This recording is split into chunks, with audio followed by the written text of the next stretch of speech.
Nah, melihat rekaman Ustadz Abu Bakar Ba'asyir tentang alasan memilih presiden itu menurut saya sangat berbeda dengan cara kita warga NU sesuai dengan para kiai untuk memilih seorang pemimpin. Kita beragama Islam tapi kita juga tinggal di Indonesia. Jadi beda, kita beda melihatnya beda.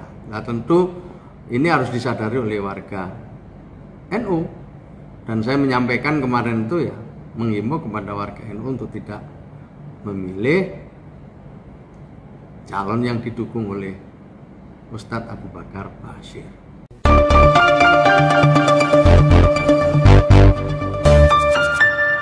Berjumpa lagi dengan Om Ben. Salam seger waras, tetap semangat, dan jangan lupa jaga persatuan. Pilpres kali ini memang anomali yang membingungkan dan awur-awuran.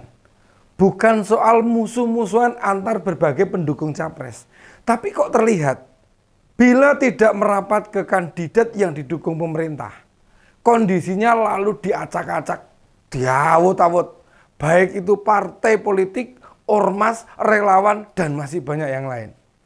Bahkan ASN yang diminta netral saja masih ada loh yang nekat menampakkan dukungan.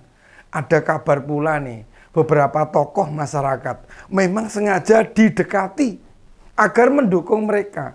Iming-imingnya nggak nanggung, materi yang luar biasa menggiurkan. Bagi yang tidak punya sikap tegas, tak ada pendirian, dijamin berantakan. Contoh konkret nih, dan nyata ya NU. Ormas keagamaan terbesar di dunia ini sedang diterpa guncangan hebat. Pencopotan Kiai Haji Marzuki Mustamar sebagai ketua pengurus wilayah atau PWNU Jawa Timur. Akses dari itu semua, Sekjen PBNU Kiai Haji Saifullah Yusuf atau yang dikenal Gus Ipul itu malah terang-terangan nih meminta warga NU untuk tidak mendukung kandidat yang didukung Ustadz Abu Bakar Ba'asyir. Nah, sebenarnya pernyataan Gus Ipul itu normatif. Hanya isu ini memang seksi untuk disenggol-senggol agar warga NU tidak ngeblok di satu kubu. Mau diakui atau tidak, ada kecenderungan tarik-menarik kuat. Baik ke Prabowo Gibran maupun ke Pak Ganjar dan Prof Mahfud. Mau bagaimanapun, tiga capres punya kepentingan untuk meraih simpati warga NU. Tapi kader NU tentu tahu loh, dengan warning mantan wakil gubernur Jatim itu menegaskan tidak mendukung pasangan Anies dan Caimin. Mengapa begitu?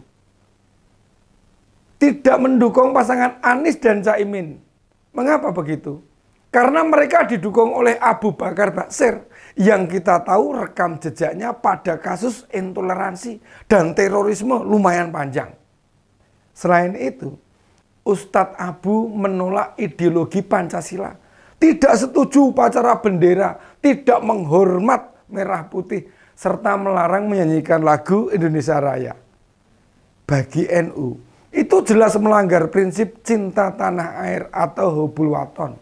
Nih, Ustadz Abu menghabiskan masa tuanya di penjara akibat berbagai aktivitas yang membahayakan negara. Pondok pesantrennya Al Mukmin yang ada di Ngruki Sukoharjo itu loh, sering disebut atau dikaitkan dengan dugaan pelaku terorisme. Dan ada beberapa alumni Ngruki terbukti di persidangan melakukan aktivitas yang dilarang oleh undang-undang. Kita bisa paham dan mengerti mengapa NU cukup keras dan tidak mentolerir kelompok-kelompok intoleran ikut merasakan memenangkan atau punya jasa pada seorang presiden. Sebab mereka bisa secara berlahan ini alon-alon merusak NKRI yang diperjuangkan para pahlawan, yang sebagian diantaranya ya tokoh NU. Silahkan dicek. Memangnya ada gitu ya? Tokoh intoleran dan radikalis ikut dalam perjuangan memerdekakan bangsa? Tidak ada. Artinya mereka silahkan tinggal dan hidup di Indonesia, cari makan di Indonesia. Namun tidak boleh mempermasalahkan apa yang sudah dibangun para pendahulu kita. Dengan begitu, opsinya warga NU hanya punya 2 kandidat capres yang bisa didukung mereka. Sekarang kita cek nih, apakah pasangan Prabowo Gibran punya kaitan dengan NU? Sama sekali tidak. Benar bahwa keluarga presiden dekat dengan NU. Bahkan guru spiritual Jokowi itu seorang ulama kenamaan loh di Solo.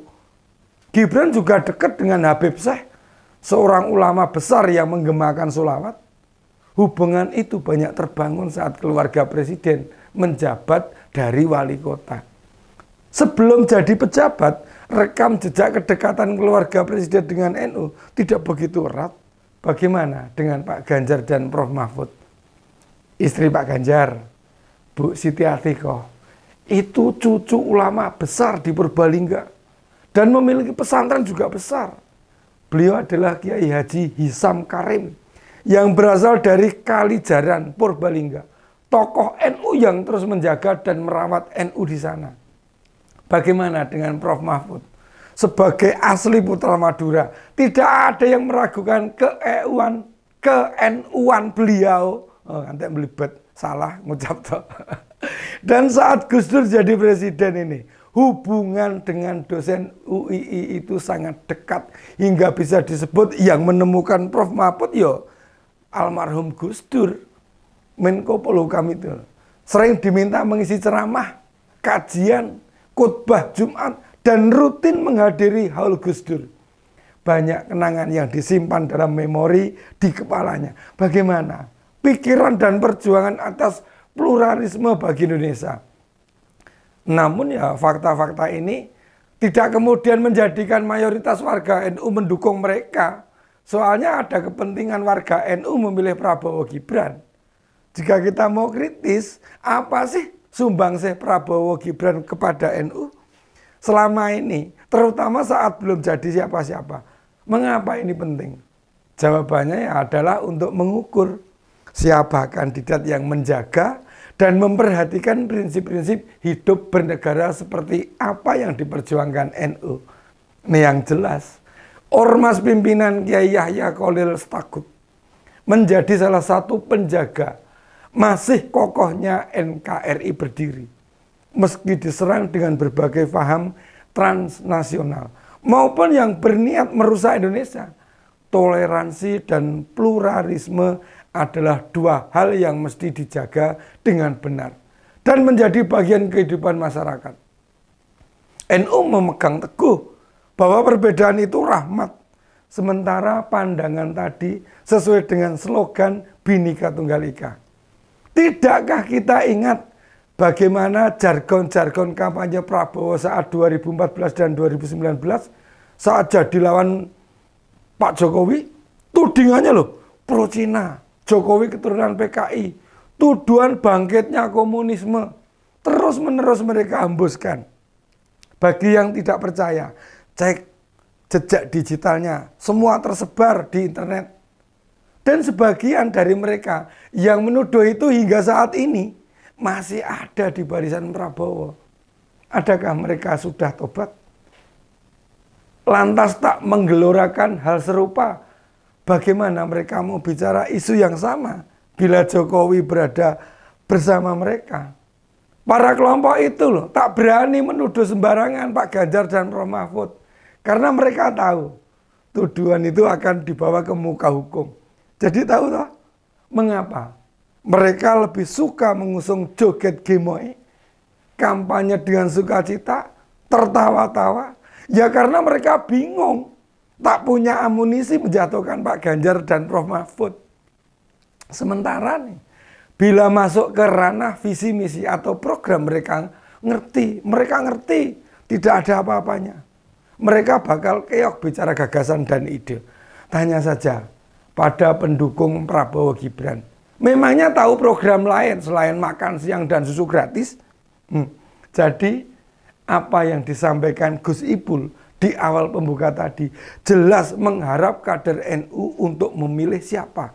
Bagi yang berpikiran waras, mereka sangat tahu dan yakin siapa yang layak jadi pengganti Pak Jokowi. Demikian opini Uben kali ini. Salam seger waras. Sampai berjumpa lagi.